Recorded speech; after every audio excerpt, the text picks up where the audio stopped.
We haven't found no one, not a victim, then say, here, I'm a victim of human trafficking. Sometimes they make them believe, then it's their fault.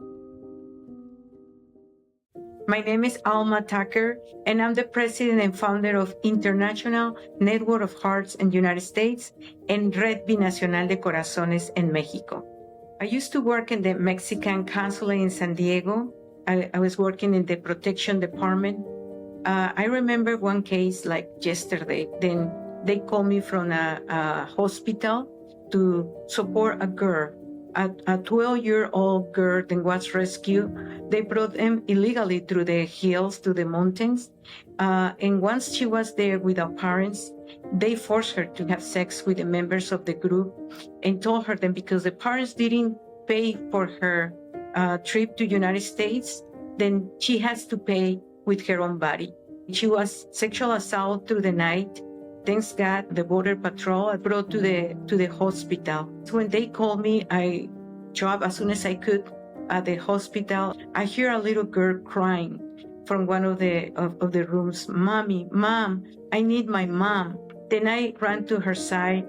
I got the closest that I could, and I told her in Spanish, I'm here to help you, and I will not leave your side until we find your mom.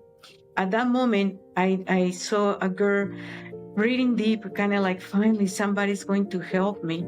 And then since that moment, I didn't go from her side till we reunited her with her family. That moment, that little girl impacted my life so strong. Then I promised myself, either if I don't work anymore in the Mexican consulate, I will be able to do something when one girl or boy will be in need. And once I retired from the Mexican consulate, we as a family, we start this nonprofit, not only in San Diego, but also in Mexico. At that time, we're talking about 15 years ago, was not a nonprofit fighting this subject in the other side of the border in Tijuana. And obviously it's because it's a dangerous subject. Not too many people wants to talk about. People's afraid to talk about.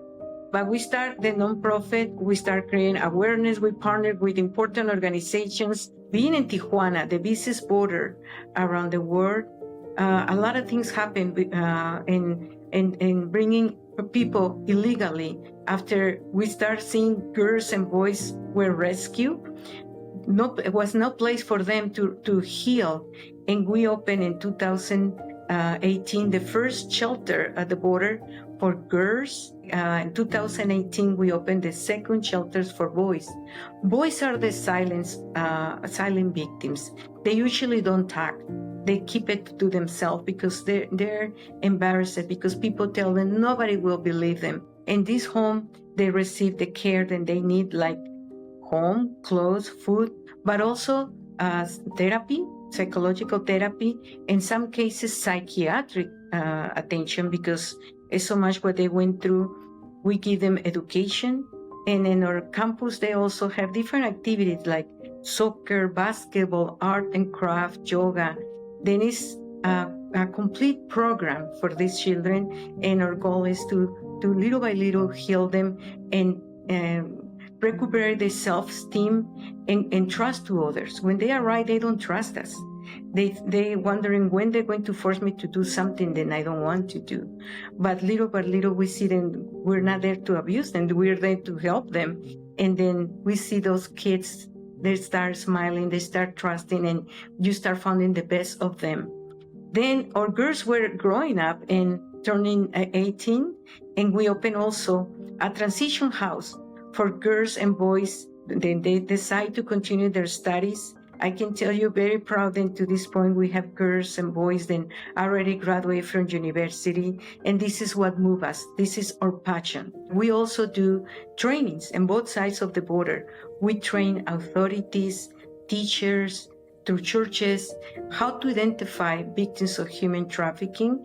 It's not an easy subject to talk about. Once you know that this is happening, how can you do nothing? I couldn't. I had to do something. And one little thing that you do, that makes the difference.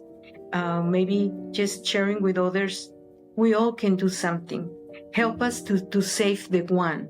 It's always one that needs to be rescued, and little by little we can help more kids.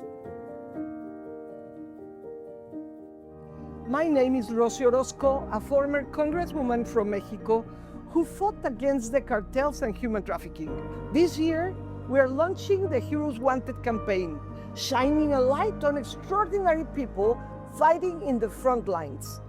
So go to kaleido.charity/heroeswanted, watch their stories to help amplify their impact, and vote for the hero who inspires you the most.